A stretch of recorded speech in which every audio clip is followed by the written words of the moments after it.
ऐसी जगह जहां घना जंगल सूरज की रोशनी तक को निगल जाता है, जहां न कानून चलता है न दया, और जहां इंसान की जान सिर्फ एक शिकार से ज्यादा कुछ नहीं। वहीं से द ग्रीन इन्फर्नो 2013 की कहानी शुरू होती है, जिसमें जस्टिन नाम की एक शर्मीली, सीधी सादी और सोशली ऑकवर्ड कॉलेज लड़की अपने सुरक्षित, आरामदायक और फेक सभ्य जीवन से बाहर निकलकर पहली बार असली दुनिया देखने निकलती है। जस्टिन को लगता है कि सोशल एक्टिविज्म से वो एक अच्छी इंसान बन सकती है, और इसी सोच में वो अलेहांद्रो नाम के चालाक और दिखावटी लड़के के साथ अमेज़न रेन फॉरेस्ट जाने वाले प्रोटेस्ट ग्रुप का हिस्सा बन जाती है। इस ग्रुप में सभी यंग एक्टिविस्ट्स होते हैं जो खुद को बहुत समझदार और इंसानियत का रक्षक मानते हैं।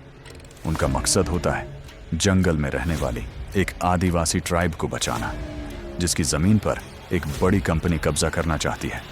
प्रोटेस्ट कैमरों के सामने ड्रामेटिक तरीके से सफल हो जाता है। वर्कर्स को बांध दिया जाता है, फोटोज वायरल होती हैं और सभी एक्टिविस्ट्स खुद को हीरो समझने लगते हैं। लेकिन असली सजा तब शुरू होती है जब वापसी के दौरान उनका छोटा प्लेन अमेज़न के ऊपर क्रैश हो जाता है। कुछ लोग वहीं मर जाते हैं और बचे हुए लोग जंगल के बीचों बीच फंस जाते हैं।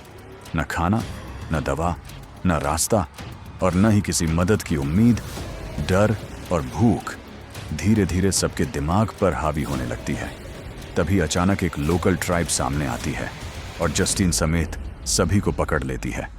शुरुआत में जस्टिन को लगता है कि शायद अब उनकी जान बच जाएगी, लेकिन कुछ ही मिनटों में उसके सामने ऐसा दृश्य आता है जो उसकी आत्मा तक को तोड़ देता है। ट्राइब के लोग एक एक्टिविस्ट को जमीन पर पटकते हैं, उसे जिंदा मारते हैं, उसके शरीर के टुकड़े करते हैं, आग पर उसका मांस पकाते हैं और सबके सामने उसे खाते हैं, ताकि बाकी कैदियों के अंदर डर हमेशा के लिए बैठ जाए। जस्टिन चीख भी नहीं पाती, उसकी आंखें खुली रह जाती हैं और दिमाग सुन्न हो जाता है। एक एक करके उसके दोस्त इसी कैनिबल रिचुअल का शिकार बनते जाते हैं। कोई भागने की कोशिश करता है, कोई रोता है, कोई गिड़गिड़ाता है, लेकिन जंगल और ट्राइब दोनों ही बेरहम होते हैं। हर मौत के साथ जस्टिन की मासूमियत मरती जाती है और उसकी सोच सिर्फ एक चीज पर टिक जाती है, जिंदा रहना। इसी बीच उसे सबसे बड़ा धोखा तब लगता है जब उसे पता चलता है कि अलेहांद्रो ने पूरा एक्टिविज्म ड्रामा जानबूझकर फेक रचा था। वो उसी कंपनी से मिला हुआ था और इन सभी एक्टिविस्ट्स को सिर्फ पब्लिसिटी स्टंट और पैसे के लिए इस्तेमाल किया गया था। मतलब जस्टिन के दोस्त किसी इंसानियत की लड़ाई में नहीं, बल्कि लालच और दिखावे की वजह से मारे गए थे।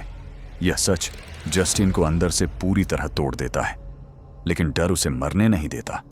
वो धीरे धीरे ट्राइब के व्यवहार को समझने लगती है, खुद को कमजोर, आज्ञाकारी और हार्मलेस दिखाती है।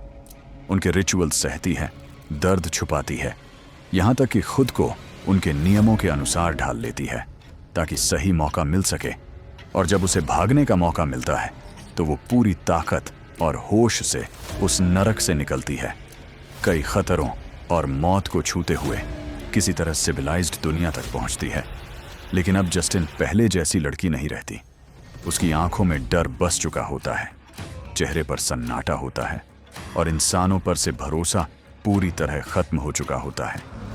जब उससे पूछा जाता है कि क्या वो ट्राइब खतरनाक थी और क्या उन्हें खत्म कर देना चाहिए, तो जस्टिन जानबूझकर झूठ बोलती है और कहती है कि वो लोग बिल्कुल हार्मलेस थे, क्योंकि अब वो ये समझ चुकी होती है कि असली दरिंदगी सिर्फ जंगल में रहने वाले आदिवासियों में नहीं, बल्कि सभ्य कहलाने वाले इंसानों की लालच, झूठ और दिखावे में छुपी होती है। और फिल्म इस कड़वी लेकिन डरावनी सच्चाई के साथ खत्म होती है कि कई बार इंसानियत बचाने के नाम पर ही सबसे ज्यादा इंसान मारे जाते हैं। अगर आपको ऐसी एक्सट्रीम जंगल सर्वाइवल, कैनिबल और reality based Hollywood horror movies की पूरी कहानी पसंद आती है तो वीडियो को लाइक करें, बियॉन्ड हॉली चैनल को सब्सक्राइब करें और कमेंट में बताइए अगली कौन सी खौफनाक फिल्म की पूरी कहानी सुनना चाहते हो।